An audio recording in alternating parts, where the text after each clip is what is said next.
আবারও ঘূর্ণিঝড় রেমাল প্রসঙ্গ। ফেনীর সোনাগাজীর জেলেপাড়া এলাকায় বাঁধ ভেঙে পানি ঢুকছে লোকালয়ে। এই মুহূর্তে সেখানে আছেন রিপোর্টার আতিয়ার সজল। সরাসরি যাচ্ছি তার কাছে।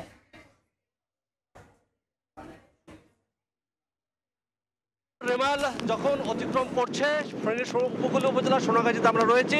সেই উপকূলীয় উপজেলা সোনাগাজীতে আমরা দেখেছি 11টার দিকে, কিন্তু 11টার পর জোয়ার আসে। যে জোয়ারটি আসার কথা ছিল দুপুর 2টোর পরে, স্থানীয়রা যারা জানিয়েছেন দুপুর 2টোর পরে জোয়ার আসার কথা থাকলেও সেই জোয়ারটি কিন্তু 11টার পরে আসতে শুরু করে এবং অন্যান্য দিনের তুলনায় স্বাভাবিকের চেয়ে জোয়ারের উচ্চতা বা পানির উচ্চতায় কিন্তু বেশি ছিল। আমরা দেখেছি কিছু কিছু জায়গায় ঘেরের ভেরি ভেঙে পানি ঢুকেছে, অনেক মৎস্যকের ভেসে গিয়েছে। আমরা দেখতে পাচ্ছেন যে গতকাল থেকেই বা গত দুদিন থেকেই কিন্তু যে মৎস্য আরোহণকারী যারা রয়েছে তাদের ট্রলারগুলো কিন্তু এই সোনাগাজীর উপকূলীয় উপজেলা যে জেলেপাড়া এলাকায় রয়েছে এবং স্থানীয় জেলেরা যেটা জানিয়েছেন গতকাল রাতভর কিন্তু তারা এ সকল তাদের মাছের ট্রলার এবং বিভিন্ন জিনিসপত্র পাহারা দিয়েছেন। কারণ অনেক সময় তুফানে এসে তাদের রশি ছিঁড়ে গিয়ে অনেক ট্রলার ডুবে গিয়ে যায় এবং কিছু ট্রলার ডুবেও গিয়েছে।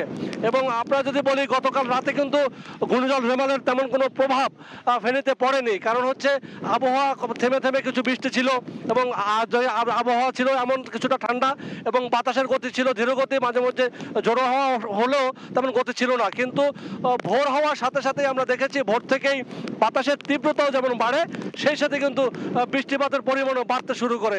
এবং আমরা দেখেছি যে সকাল থেকেই কিন্তু এভাবে বাতাসের গতি অব্যাহতভাবে রয়েছে এবং সেই সাথে কিন্তু থেমে থেমে কখনো গুড়ি গুড়ি বৃষ্টি, কখনো অজরে বৃষ্টি, কখনো কিন্তু খুব ঝড় বৃষ্টি হচ্ছে। এবং অনেক জায়গায় আমরা দেখেছি বা স্থানীয় প্রশাসন থেকে যেটা কথা বলেছি, 43টি যে সাইক্লোন সেন্টার প্রস্তুত করা হয়েছিল গতকাল রাতে, যেহেতু কোনো প্রভাব ছিল না যার কারণে কিন্তু সেখানে তেমন কোনো মানুষজন উঠেনি, হাতে গোনা কিছু লোক উঠলেও তারা কিন্তু আবার বাড়িতে ফিরে যায়। কিন্তু আমরা দেখেছি যে দিনের বেলায় যখন তীব্রতা বাড়ে এসব চরাঞ্চল জুড়ে যেসব গবাদি পশু নিম্নাঞ্চল থেকে বিভিন্ন উঁচু অঞ্চলে নিয়ে আসছিল তারা চেষ্টা করেছিল সকালে নিয়ে যাওয়ার জন্য, কিন্তু নিম্নাঞ্চল যে আউটার ভেরিবাদের ওই পাশে যখন আউটার ভেরিবাদ না থাকায় সেসব অঞ্চল কিন্তু জোয়ারে তলিয়ে গিয়েছে, যার কারণে যে সকল পশু রয়েছে গবাদি পশু তারা কিন্তু সেসব অঞ্চলে নিয়ে যেতে পারেনি।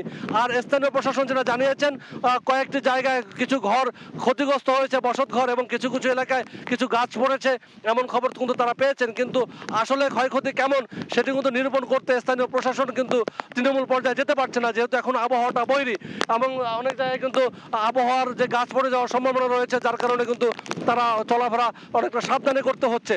আর যেটা দেখতে পাচ্ছেন যে এখনো কিন্তু জোয়ার অনেকটা কিন্তু যে জোয়ারের গতি তা কিন্তু কিছুটা কমেছে। স্থানীয়রা ধারণা করেছিল যে এই যে জোয়ারের গতি সেটি যদি আরো ঘন্টাখানেক যদি অব্যাহত থাকে তাহলে লোকালয়ে কিন্তু পানি ঢুকে যেতে পারতো। আর এই যে সোনাগাজীর বিশাল চরাঞ্চল জুড়ে কিন্তু যে চর জেগেছে সেসব চরাঞ্চল দখল করে কিন্তু মৎস্য ঘের তৈরি করেছে বিভিন্ন প্রভাবশালী মহল, যার কারণে কিন্তু এসব চরের পানি কিন্তু সামান্য বৃদ্ধি পেলে বা জলস্রোতের পানি বৃদ্ধি পেলে এখন কিন্তু লোকালয়ে বা যেখানকার যে শহর রক্ষা বা গ্রাম রক্ষা বাঁধ রয়েছে সে সকল সুরক্ষা বাঁধের উপরে আঘাত আনে। এই ছিল এখানকার সবশেষ অবস্থা। সরাসরি যুক্ত ছিলাম ফেনীর সোনাগাজীতে।